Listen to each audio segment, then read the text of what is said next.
I'm going to show you how to make the nastiest black metal style artwork with Adobe Photoshop. Yo, what's the crack, legends? Let's go through my process for creating like pure chaos, fantasy medieval style designs for using both black metal artwork and merchandise.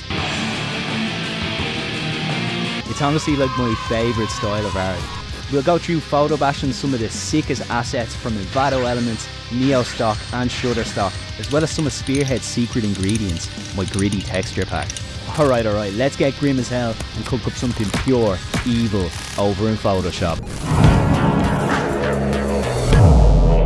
Getting started, I've opened a new artboard. It's going to be 4000 by 4000 pixels at 300 dpi. Straight off the bat, I've opened up a lot of my assets that I'm going to use here to build up this figure. And to get started, I'm going to use this gnarly skeleton I got on Neostock. I'm just going to use the polygonal lasso tool to cut off the top part, the spine, the ribcage, the shoulders, you know. I'm going to drop it on the artboard. Then I'm just going to flip it horizontal and erase the skull, because I want to use this ribcage as the base of the figure to build off of. Now for the arms, I have these two lovely stock photos I got on Neostock, and I'm just using the polygonal lasso tool to cut out the arms here. So with the right arm, I'm just going to copy and paste it and drop it underneath the skeleton. Then I've gone into this other pose of the same set, and I'm going to use the left arm off this guy because I absolutely love the armor on him. So I'm going in with my polygonal lasso tool, very roughly cutting out the edge, just following along the creases here. And once I've closed my selection, I copy and paste it and drop it above the ribcage.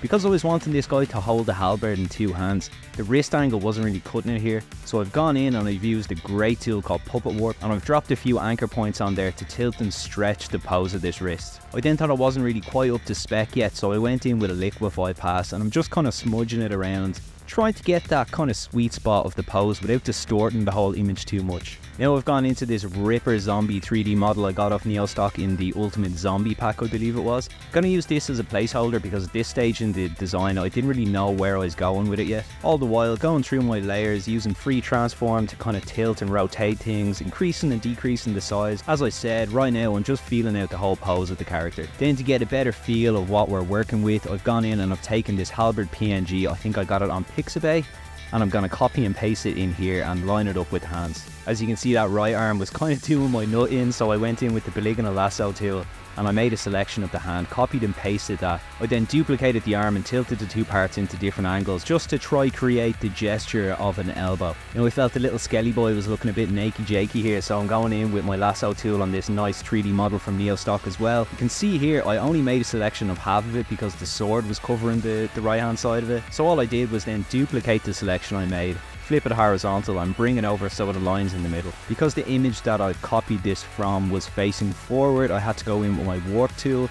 and just kind of push it around and drag it about until it aligns the tilt of the character. And once I was happy with that, I move on to jazzing up this weapon. Again, going ham with the Neostock assets today, I'm using this crazy looking elf kind of weapon thing, copying it and pasting it and aligning it, and then removing the top part from the top layer and removing the bottom part from the bottom layer. After that, I make a selection of the halberd layer, and with a hard eraser I rub out the staff. Now moving on to sorting out the head of the character, I absolutely love this helmet on the new Envato Elements Knight 3D models. You can use my link in the description to get 70% off your first month of Envato Elements. It's an absolute gold mine of stuff. But look how sick this helmet looks. I'm just going to lay it over the top here, and I then wanted to get rid of these human eyes because this is an undead warrior. I'm making a selection with my polygonal lasso tool, and once I've closed the selection I press Shift and F5 and then fill it with black. You can see here as I go, I'm just kind of like increasing and decreasing the size of things, using warp to align them. As I said, I'm really just feeling out the whole flow of the figure right now. Going back to this sick knight model, I love these, what are these pauldrons or something? Is that what they're called? But I'm just making a selection again with our polygonal lasso tool, and I'm copying and pasting both of them and dropping them onto our figure. Now continuing the detailing process, I love these spiked armor plates on this barbarian looking dude I got on Shutterstock. So I've got my magic wand tool, I put the tolerance down quite low to 21 and got rid of this white background by making a selection and pressing delete. I then go in with our polygonal lasso tool and I'm cutting out different shoulder pads and arm guards, and I'm placing them onto our figure, making sure that I blend it in a natural sort of way. And straight away you can see this is really starting to bring our figure to life. I then go into this gnarly looking orc asset that I got on Shutterstock as well, and I love this spiked wristband that he's wearing, so I thought it'd be perfect to drop in here. Cut it out with our polygonal lasso tool, copied and pasted it onto our artboard and put it over the forearm of this dude here.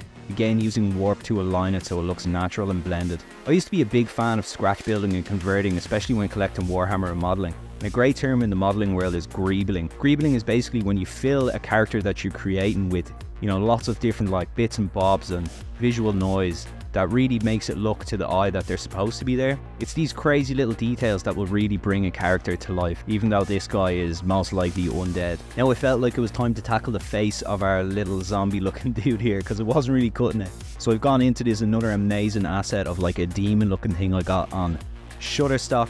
What drew me to this particular model was this incredible looking, I guess, executioner kind of like face mask thing. So I've just lassoed that out and I'm going in and I'm copying and pasting it over the face. Wasn't really sure here if I was going to put it over the helmet or not. Here you can see I had it coming out of the visor here, but it was kind of looking a bit too Star Wars or something to me. So you see with a lot of like nip tuck and trial and error, I kind of opted then just to kind of whack it underneath the helmet because I thought it looked a lot cooler. Like what drew me to that helmet in the first place is just how badass and medieval it looks, so it'd be a shame to take away from it. Now I've got these really cool horns I got on Neo stock. I'm just going in with my magic wand and selecting the face, pressing delete and then cleaning up the rest of the selection with the hard eraser. And once I cleaned them up, I copy and pasted them and dropped them over the top of the helmet there. I recently watched Conan the Barbarian for the first time in a long time, so I'm all about those horned helmets. They just look so sick. Crush your enemies.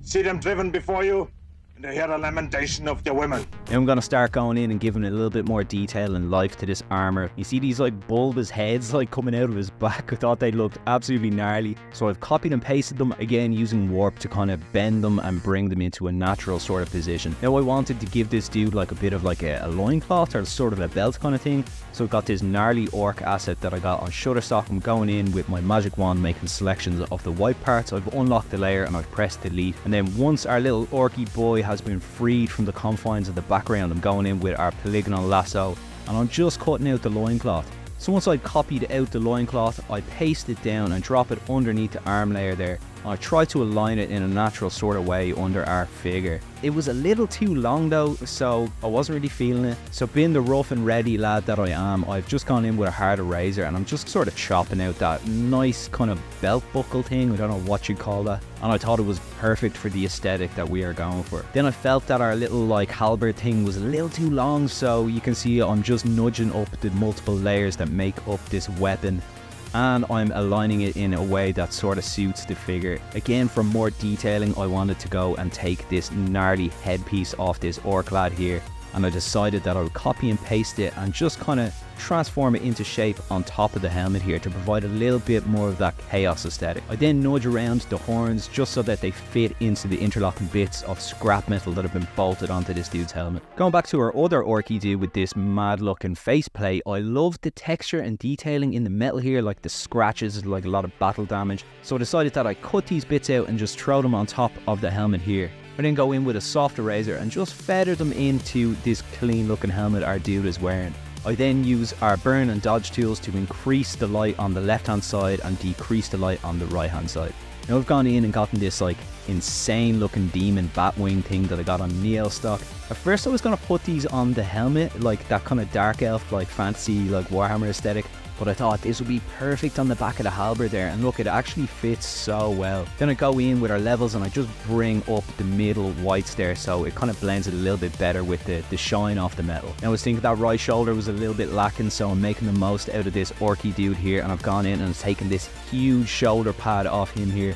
I then paste it underneath our character here and align it into place, and there was very little to do, it just worked perfectly. Now I've gone in and taken this cloak that I think I got on Envato Elements, but I was thinking it was a little bit sparse, so I've gone into this Neo stock model of this like armoured swordsman wearing like leather plate armor, which I thought was really interesting. So I've copied out the bottom part of it there and I've just pasted over this little loincloth. Now considering this is going to be artwork, could be album art or even a merch design, I figured we're going to need to put in some text in the bottom left hand corner. So to feel out a way of how I'm going to be able to do this, I've just used my font SHM Siege Engine. You can get that in Spearhead's goodie bag. It's linked in the description. There's almost 100 free assets from like fonts and textures and all sorts. You can use them in all your projects, commercial, personal, whatever. go get them. And I've just typed out holy rat because this lad looks like he's one of the Chaos God's warriors coming to exact vengeance on the planet. Now, to fill in that sort of negative space behind him, I wanted to give him like a little bit more of a barbarian buzz, so I've gone in and I've got this like insane looking asset from Shutterstock with these spiked skulls on the back. Again, I've just cut them out with polygonal lasso tool and pasting them in underneath our bad boy here. Then to provide a little bit more visual interest on our weapon here, I have gone in and I've taken this chain asset from Envato Elements.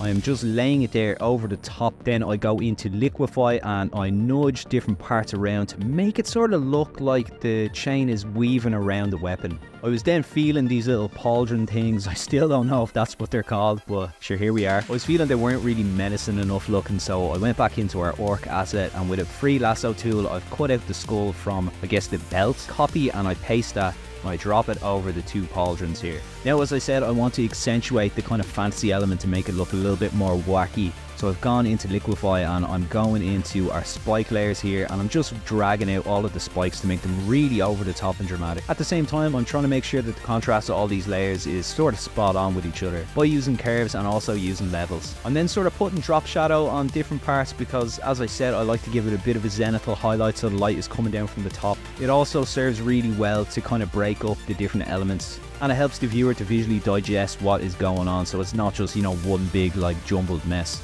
I always try to be sparing with the drop shadow though because it can look pretty tacky. I then went in and started making every single one of these layers black and white. I meant to say before that I had a black and white adjustment layer over the top of these, that's why it was in black and white at first. But now I want to make every single one of the layers black and white. I do this by grabbing a layer, pressing Ctrl, Shift, Alt and B and pressing enter, and that just makes the layer black and white. Super simple like that. And now it's time to absolutely abuse camera raw filter. So I'm going in with every single layer individually and I'm cranking the texture and cranking the clarity because I want to bring out a lot of those details that we can't see yet, but I know they're there. They're lurking there, believe me. Sometimes if you whack the clarity and the texture up too far, you can really muddle up the image and it'll just go either like fully black, you know, or fully white. You can kind of tone this back by either bringing up or down the dehaze. Like, just if something like that happens to one of your layers, just play with dehaze and see if it'll bring a bit more of that information out. And if not, just bring the clarity back down. This does take quite a while, but like, look how much of this detail and grit and texture we're getting out of these images. Even that leather chest plate there, you know, that looked quite smooth, but once we whack the clarity and texture up, you can see all of that horrible detail coming out, and I love it.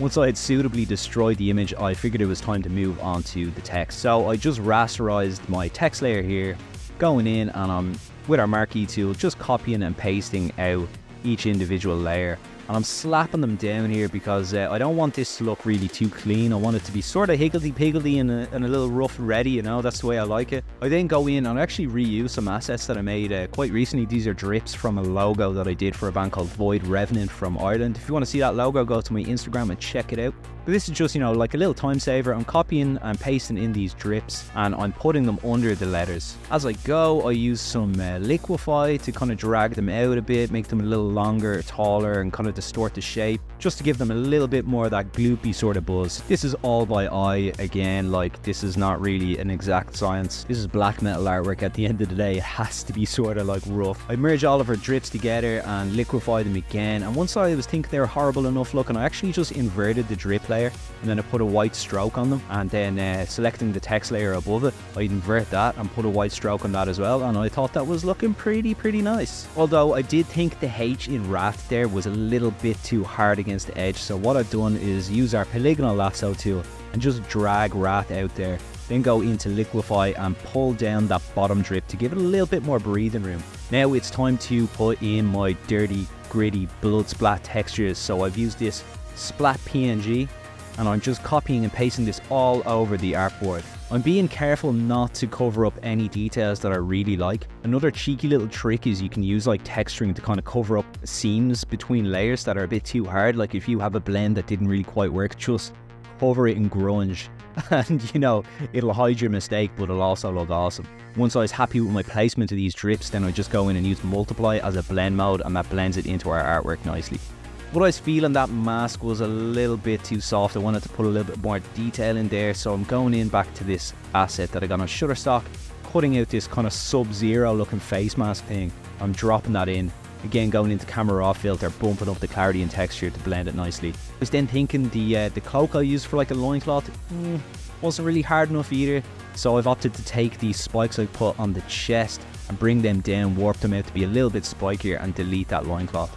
Now I really liked this Celtic looking ornament on this orc lad, so I'm copying that out and I'm pasting it onto the centre of the chest plate, again using warp to kind of bend it into a natural sort of position, cranking the clarity and texture in camera raw. Still wasn't happy with that faceplate thing, so I've gone back into this mad looking demon. It's like something from Doom, isn't it? And with our polygonal lasso tool, I'm just following the creases in the face here and this nasty looking mouth. I've copied and I've pasted that in, used warp to line it up nicely to make sure it all follows the seams of our figure, made it black and white, gone into camera raw filter, cranked the texture and clarity, and I was finally happy with how insanely evil this thing looks. For a final little something, I go into this demon here, cut out this mad mandible jaw looking thing, copy that and then paste it in, make it black and white and throw it over the chest plate here. Blend it in a little bit with a soft eraser, duplicate it, flip it horizontal and then bring it over to the other side using a little bit of warp to get it nice and natural looking. Now I was thinking this guy was almost kind of donezo, you know? So what I'm doing is I'm going through every single layer with a fine-tooth comb, making sure I've got everything exactly how I want it to be. I'm using warp to align things a little bit better, using liquify to make it a little bit more dramatic, you know, as well as playing with my curves, using the burn and dodge tool to darken and lighten things. This whole part is really just me being anal, like, you know, you don't really need to do this, you could just like slap it out, but sometimes just putting in that extra hour of work, you know, to go through everything, like it'll really bring your artwork to the next level, and that's kind of what you want at the end of the day, especially if it's client work. I then flatten our artboard by merging all of our layers together, then I open liquify and again I'm going in and I'm dragging out all of these spikes, giving them a little bit more of a kind of cartoony vibe and making it a little bit more dramatic, a little bit more menacing, you know, all the good stuff. Again, be careful when you liquify things, you can go overboard and ruin your artwork very easily, so restraint is very important here. After that, I open camera raw filter again and I crank the texture and bump the clarity a little bit more to really unlock the last of that hidden detail. I then duplicate our layer and with our magic wand tool I just grab the black background and I press delete. Again with our magic wand tool I go back in and make selections of all these little bits in the center of the letters and, you know, behind his like weapon there, and delete them as well. Now this is a little technique I came up with a good few years back. I love it for this sort of like black death metal looking artwork. It's perfect. So what you're going to want to do is decrease our artboard size down to 2000 by 2000 pixels. We're going to go into filter, into noise and whack a monochromatic noise on it. I usually go for around 13 to 15 because you're still going to retain a lot of the detail while also getting that grungy like photocopy texture. After our noise we just merge it onto a black background and then we increase it to 6000 by 6000 pixels. Make sure that your scaling is on automatic. Then we go back into camera raw filter and we're going to whack the texture up and the contrast. We're going to pump the contrast on this. And you can see there it gives it that really gritty, almost graphite looking kind of feel. Very reminiscent of like an old 90s like D&D manual or, you know, gritty black metal artwork. And just playing around with like a little bit of colour, sometimes it's nice, you know. I make a new layer, grab our brush and just paint in some off red over the top of the letters here. I then set the blend mode to multiply and that just colours in our white letters. Now I wanted to texture it and I've got these really nice vinyl textures and I place this over the top of our artboard using screen as a blend mode and just align it into place to give it that ripped sort of feeling, you know, like an old record. And after all of that utter madness, photo bashing and texturing, we are onto the glamour shots.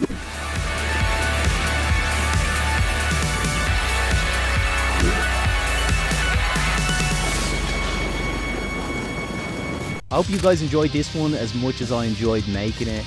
I absolutely love that evil black metal fantasy style, and that particular noise treatment just captures the coldness perfectly. If you've got any questions, just shoot in the comments, I'll be happy to get back to you. And if you found this video useful, just give me a little like and a subscribe. It goes such a long way to help me grow the channel, to help you guys with these vids. If you want to further help the channel, you can pick up some of my merch or my assets pack at the links in the description. You can also get 70% off your first month subscription of Envato Elements by using my link down below. And jump into the scrap heap too if you want to share some of your art with us. We'd love to see what you've been cooking up with these vids. Right, much love gang, I'll see you all in the next one. Peace.